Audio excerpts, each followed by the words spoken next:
Olá pessoal, a nossa aula de hoje é sobre os direitos humanos, né?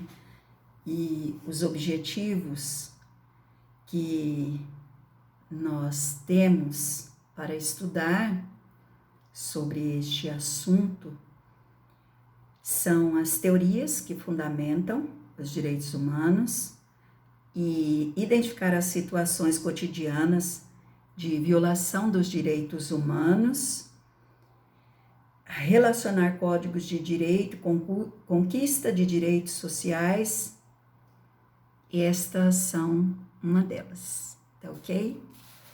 Aqui nós encontramos no nosso livro, este autor, quando ele relata, ele diz assim, sobre este assunto, ele diz assim que, apesar de termos mais de 70 anos de promulgação da Declaração dos Direitos Universais dos Direitos Humanos, os direitos e as garantias estabelecidas em seus 30 artigos parecem ainda hoje um pálido ideal a ser conquistado num futuro ainda longínquo, que tem muitas pessoas que, infelizmente, desconhecem os seus direitos.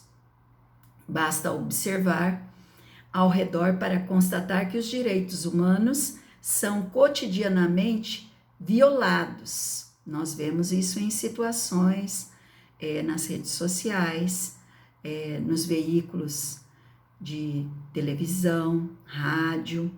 Nós encontramos estas situações apresentadas. Ele vai relatar aqui também na primeira da declaração. Diz assim, pelo primeiro artigo da Declaração dos Direitos Humanos: todos os seres humanos nascem livres e iguais em dignidade e em direito. Além de desrespeitado esses direitos humanos, são vistos por inúmeros com enorme de desconfiança. Para uns não passam de direitos de bandidos. Quando nós ouvimos nos noticiários que alguns detentos, por exemplo, sofrem por estarem sem tomar sol, ou quando eles têm um salário que é reservado para o seu sustento, muitas pessoas agem, poderíamos usar até uma palavra com violência, já que nós estamos falando sobre isso, com violência na sua maneira de se expressar em relação ao outro, né? Trata-se de uma invenção, eles dizem que isso às vezes trata de uma invenção hipócrita do Ocidente, cujo verdadeiro objetivo não seria garantir os direitos, mas expandir valores europeus e liberais, né, que vieram de outros povos, impondo-os arbitrariamente, sem admitir a diversidade cultural e as diferentes tradições milenares. Nós sabemos que alguns países têm situações que é triste até de nós relatarmos quanto às mulheres, às crianças, a violência, tipos de violências através de mutilação que são praticadas contra essas pessoas.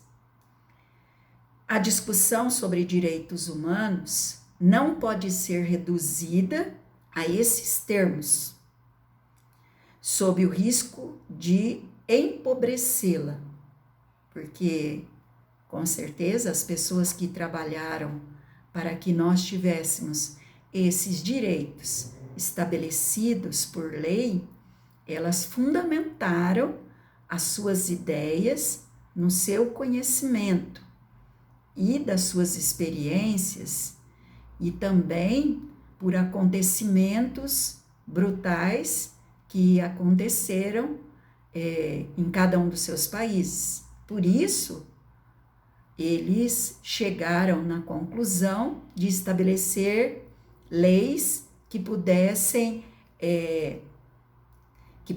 salvar as pessoas de determinadas situações de violência.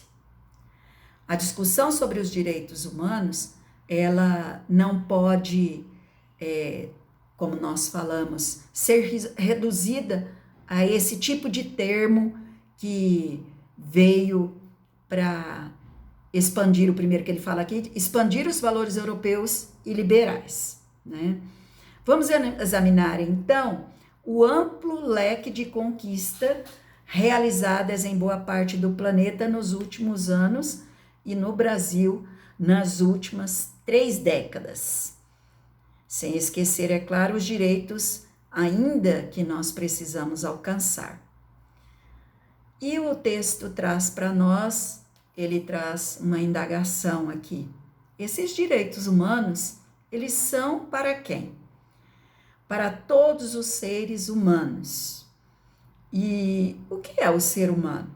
Muitos já responderam daquela forma clássica que nós conhecemos, somos animais racionais.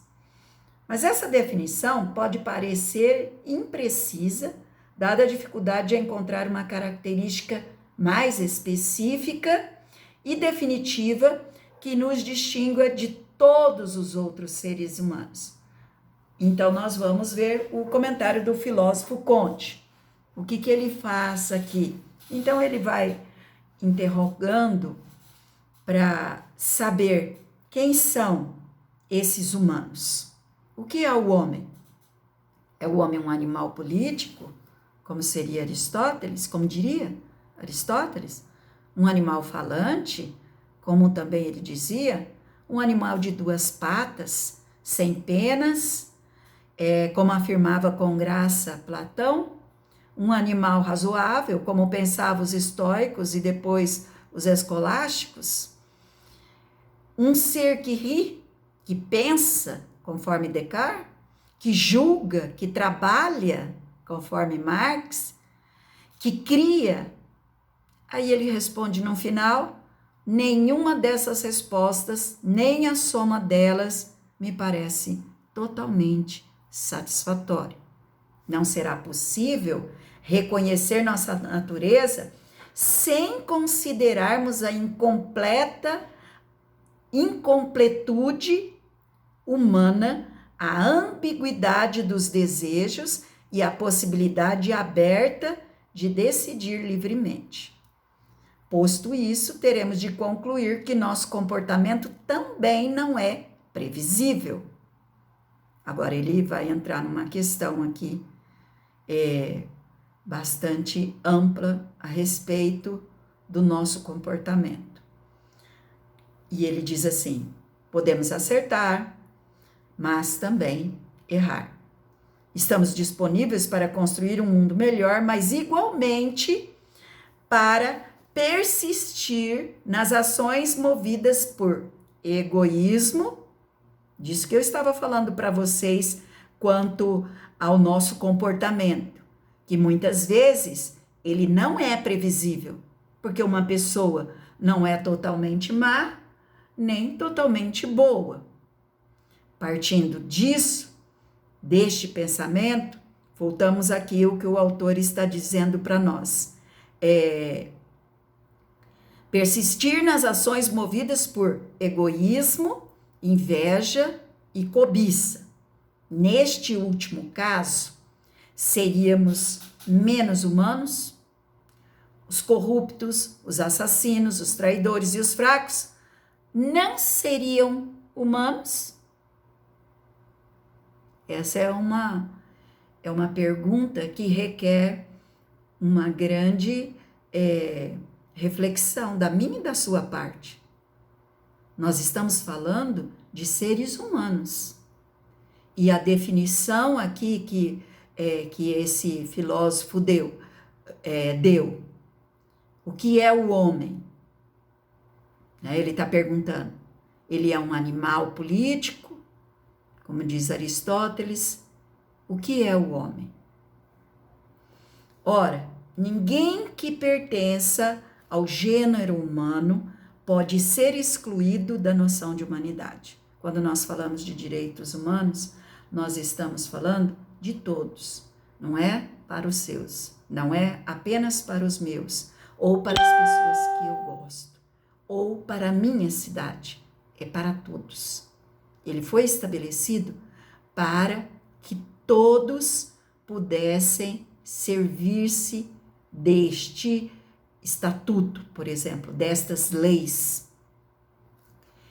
Seria incorrer em soberba se nós considerássemos superiores a alguns. Isto serve para aquela classe de pessoa, para esta classe não. Pela inteligência ou pela riqueza, por pertencimento a uma classe ou religião, porque ele é religioso, né? Ele sempre fez parte de uma instituição religiosa, então esse sim, ele pode se servir disso, considerando melhor, né, estas pessoas. Ou então, por não termos cometido nenhum crime. Ele nunca fez isso, ele é bom. Observe bem. Essas questões remetem ao tema dos direitos humanos, tudo isso que nós falamos aqui, com base no princípio de que cada pessoa é única e insubstituível. Você, não é só você que tem direito, inclusive, às coisas relacionadas à emoção, ao amor, à bondade, e a tantas solidariedade, a todo tipo de emoção.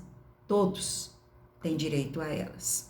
E todas as pessoas são insubstituíveis para alguém, ainda que você não goste. Conclui-se que todos são iguais e dignos de respeito. Ao admitir que todos são igualmente cidadãos e que o exercício da tolerância, preste bem atenção nessa palavra, tolerância. Você precisa, eu e você precisamos ser tolerantes. Tem como consequência a aceitação das diferenças.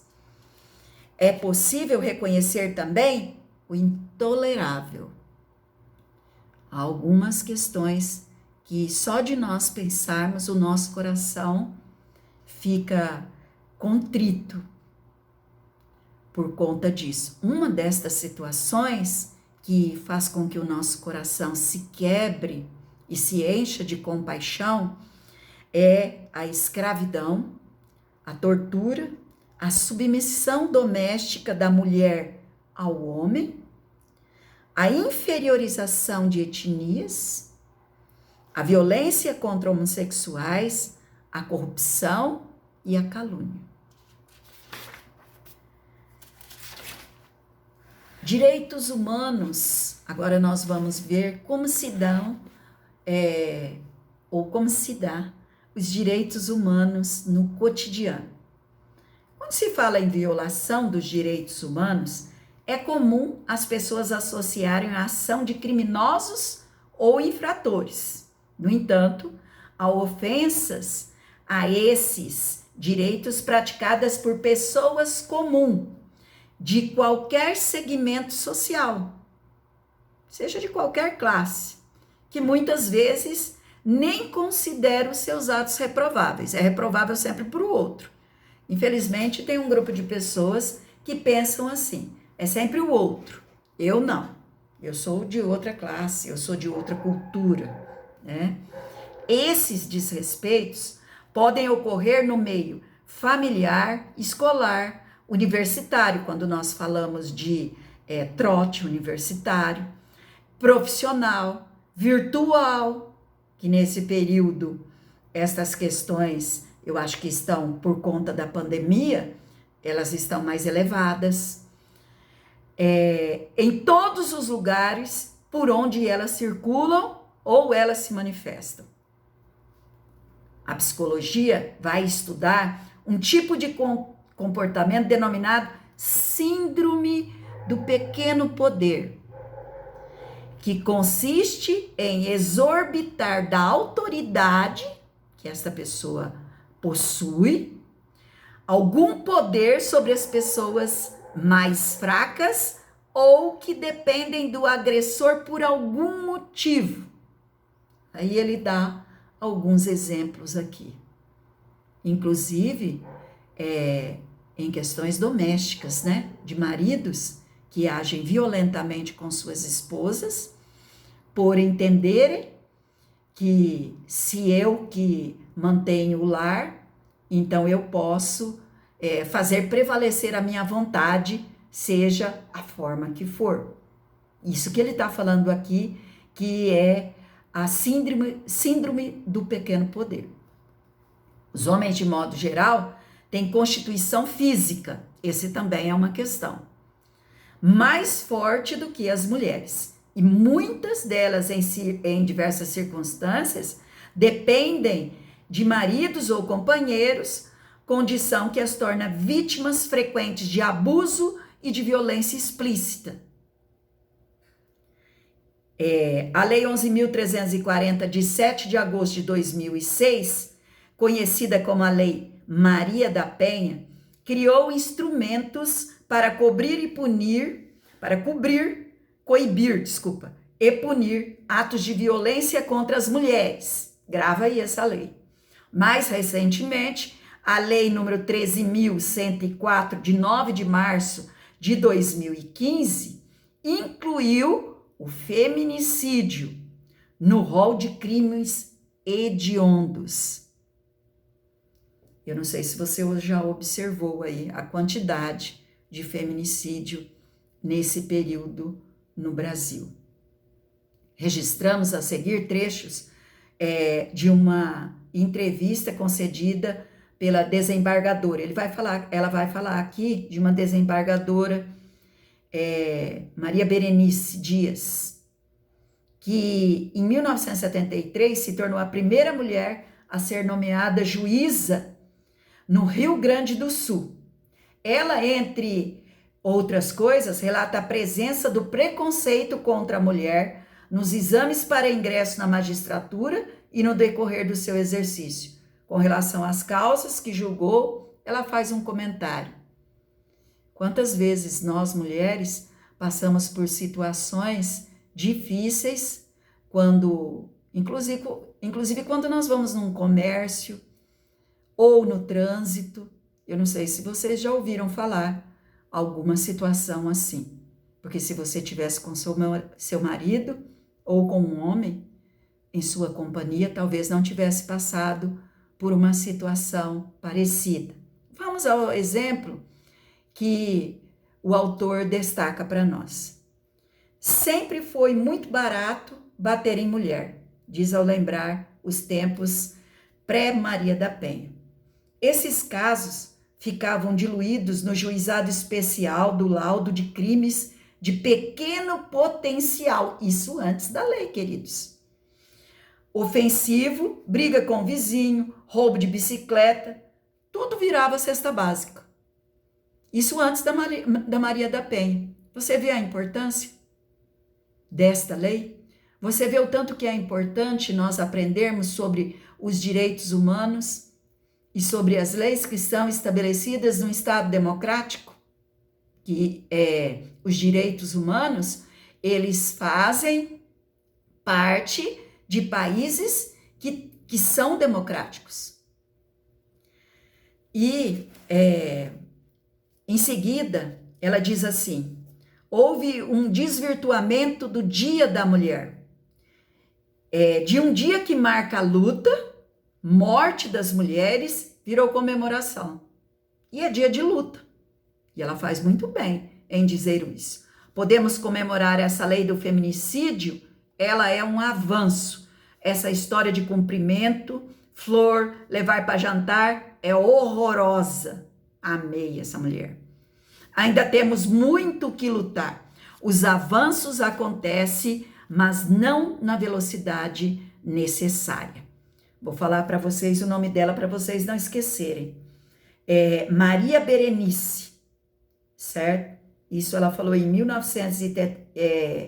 Esse relato é que em 1973 ela se tornou a primeira mulher nomeada juíza no Rio Grande do Sul. Marque bem. De acordo com a mesma lógica do pequeno poder, né, que nós estamos falando aqui, da síndrome do pequeno poder, constatamos que nem sempre a relação entre pais e filhos é serena, tem isso também. Fato confirmado por índices relativamente altos de crianças espancadas ou sujeitas a castigos humilhantes sob a falsa justificativa de educar com severidade. Educar não é espancar. Educar não é humilhar. Não é necessário isso. Quem espanca e quem humilha é porque ele não tem condições de um diálogo. Ele não consegue dialogar. Quem grita, ele não dialoga, porque lhe faltam as palavras, lhe falta o conceito, lhe falta a sabedoria para falar sobre isso.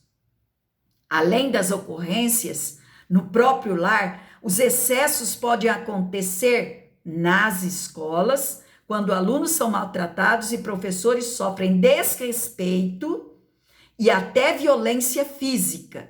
Na nossa escola, graças a Deus, não acontece isso.